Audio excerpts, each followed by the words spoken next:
she portrays as it's an Islamic attack on the West. So one thing to remind her is whose armies are where? Number one, let's start there. Whose armies invaded whose countries? So when you look at 9/11, it's a reply, it's just a response to a series of a lot of horrible things committed by the West on Muslim and Arab lands. That's number one, right there. Number two, who is the number one supporter? If they let you speak in these meetings, one of these meetings, they're ideologues. So they probably will cut you off and shut you down.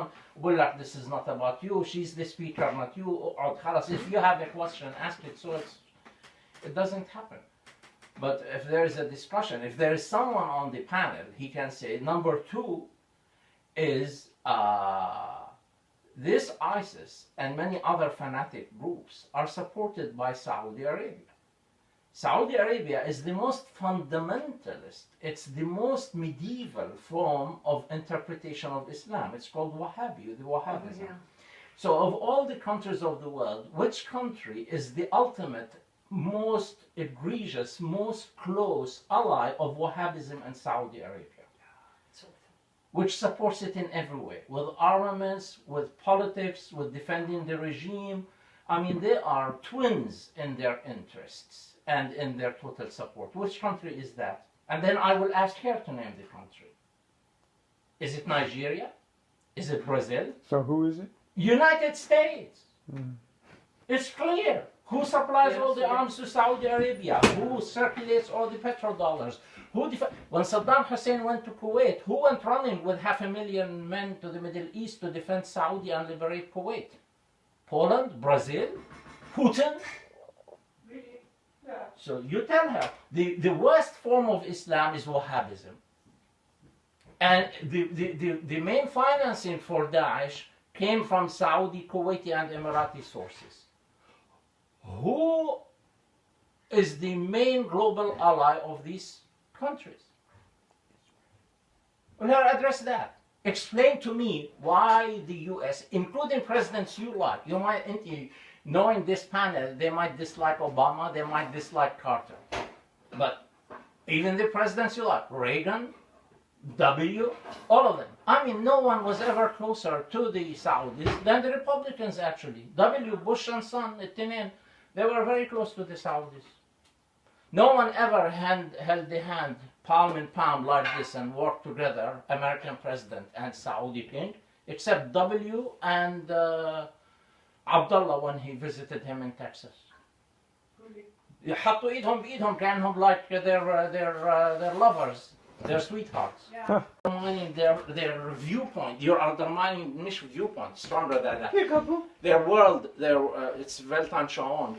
You're undermining their world view. Their ideology is a world view. It brings everything within a framework you understand and believe in. So once you start undermining that, they hate you. They don't want to listen. They just stuck with their ideology. That's why with ideology, with severe ideology, the only solution is war. That's the only solution with Daesh. That was the only solution with Hitler.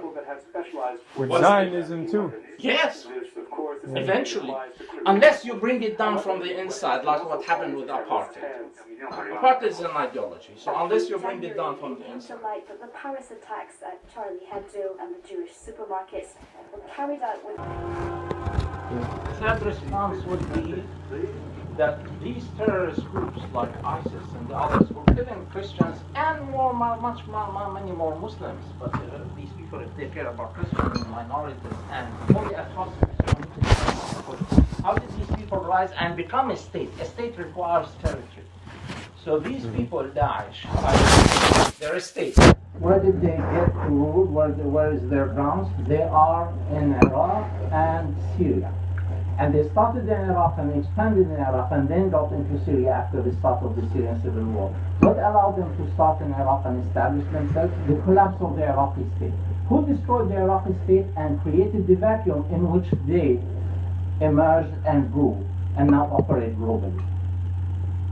Wouldn't she say, though, we were there to fight terrorism and to fight Saddam Hussein wasn't involved in terrorism, and this has been shown. Weapons of mass destruction, and it has been shown. This is beyond discussion now. Everybody agrees, even the principles, even the principles of the invasion, including W and Rumsfeld and and Cheney and Wolfowitz, they all agree.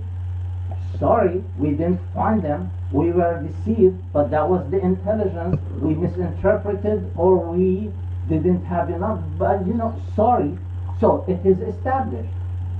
There was no this, there was no that, there was no that. So either it was by design, they knew they wouldn't have them, they just wanted to invade, or it was a big mistake. Whether it's by intention or by mistake, who did the thing? Regardless of the intent, who destroyed the Iraqi state and created and failed to erect a political system in its place under Bremer and under Jalabi and under all the Maliki who destroyed the Iraqi state and failed to erect a political system in its place, leaving a vacuum in which resulted Daesh. Brazil,